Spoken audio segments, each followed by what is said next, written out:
அட்டகாசமான அபார்ட்மெண்ட்ஸ் நம்ம அம்பத்தூர்ல. அம்பத்தூர் ரயில் நிலையத்திலிருந்து 5 minute டிரைவில் லக்ஸரி 2 BHK மற்றும் 3 BHK அபார்ட்மெண்ட்ஸ். பத்திரிகையாளர் ஊடக நண்பர்களுக்கு வணக்கம்.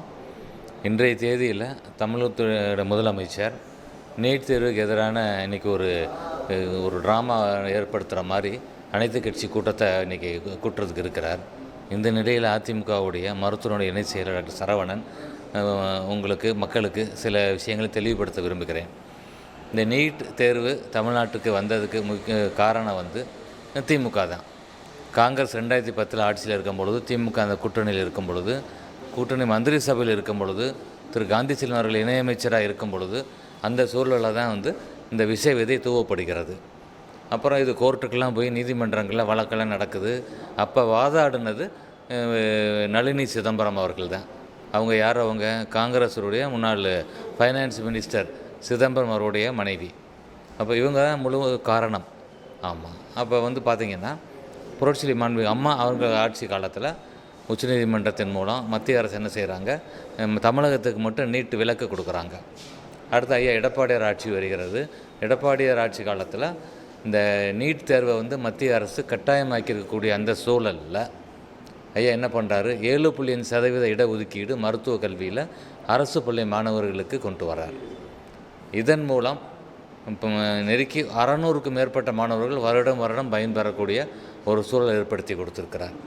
அப்புறம் இந்த 4 ஆண்டு காலத்தில் ஆட்சி காலத்தில் 11 மருத்துவக் கல்லூரிகள் கொண்டு வந்திருக்கிறார்.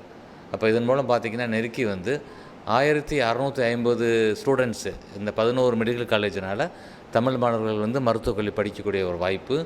வருடத்துக்கு 600 பேர் நீட் தேர்வு மூலம் மருத்துவக் கல்விக்கு வரக்கூடிய சாமானிய குழந்தைகளுக்கான ஒரு வாய்ப்பு. அப்போ ஒரு 3000 பேர் வருடம் மருத்துவ இப்போ இந்த நீட் என்ற கொடிய அரக்கனை மத்திய அரசு சட்டமாக்கிய பிறகு இதை பண்ணி கொடுத்துருக்கிறார். இதில் என்ன தெரியுது?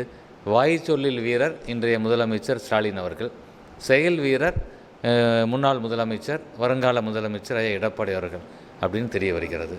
இப்போ பார்த்திங்கன்னா உதயநிதி அவர்கள் இன்றைய துணை முதலமைச்சர். அப்போ அந்த நேரத்தில் என்ன செய்கிறாரு, நீட் தேர்வுக்கு எதிரான கையெழுத்துன்னு சொல்லி ஒரு 50 லட்சம் கையெழுத்து வாங்க போகிறோம்னு சொல்லி ஒரு இதை முன்னெடுக்கிறார். அதை நம்ம எல்லாம் சேலம் அவங்களுடைய இளைஞரணி மாநாட்டில் குப்பைத்தொட்டியில் அந்த இதெல்லாம் கையெழுத்து வாங்கின பேப்பர் கிடந்ததெல்லாம் நம்ம பார்த்தோம். திரு ஸ்டாலின் அவர்களே எதிர்க்கட்சி தலைவராக இருக்கும் பொழுது 2021 ஏப்ரல் 4ஆம் தேதி ஒரு பதிவு போடுறாரு அவரோட எக்ஸ் தளத்தில். இந்த மாதிரி சமூக நீதிக்கு எதிரானது நீட்டு, நாங்கள் நீட்டை ஒழிப்போம் அப்படின்றாரு. அப்புறம் ஒவ்வொரு வருஷம் சொல்லிக்கிட்டே 2024 என்ன சொல்லிடுறாரு, நாங்கள் என்னங்க செய்கிறது, மத்திய அரசு தாங்கன்னு சொல்கிறாரு.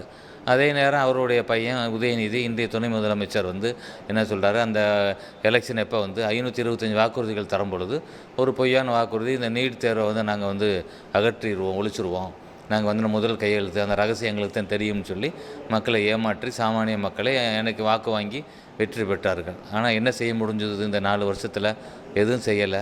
தீர்மானம் ஏற்றணும்னு சொல்கிறாங்க. இன்றைக்கி தேர்தல் வரக்கூடிய ஒரு சூழல் வந்துடுது. சட்டம் ஒழுங்கு சீர்கேடு தமிழ்நாட்டில், விலைவாசி உயர்வு, வரிக்கு மேல் வரி, நாய் பூனை வளர்த்தா கூட இப்போ நம்ம அதுக்கு பணம் கட்ட வேண்டிய ஒரு சூழல். இது மக்களுடைய எதிர்ப்புனால இப்போ தற்காலிகமாக அதை நிப்பாட்டி வச்சுருக்கிறாங்க மதுரை மாநகராட்சியிலெல்லாம். அந்த மாதிரி ஒரு சூழல் அப்போ சாமானிய மக்களுக்கான அடிப்படை தேவைகளை நிறைவேற்றவில்லை. அதனால் நிச்சயம் நம்ம என்ன செய்யணும், இந்த மக்கள் எல்லாம் 2027 மாற்றத்தை தருவதற்கு ரெடியாக இருக்கிறாங்க. அப்போ 27 எடப்பாடியாருடைய ஆட்சி அமையும். அப்போ இந்த நீட் தேர்வு வேண்டாம் என்பதில் அதிமுக அனைத்து அண்ணா முன்னேற்ற கழகம் புரட்சி அம்மா காலத்திலிருந்து ஐயா எடப்பாடி காலத்திலிருந்து மிக உறுதியாக இருக்கிறார்கள். அப்போ அதற்கான போராட்டம் ஒரு பக்கம் நடந்துக்கிட்டு இருக்கு. ஏன்னா உச்சநீதிமன்றத்தில் 11 மெம்பர் கொண்ட அந்த பெஞ்ச் மட்டும்தான் முடிவு பண்ண முடியும்ன்றத இன்றைக்கி உள்ள கள சூழல்.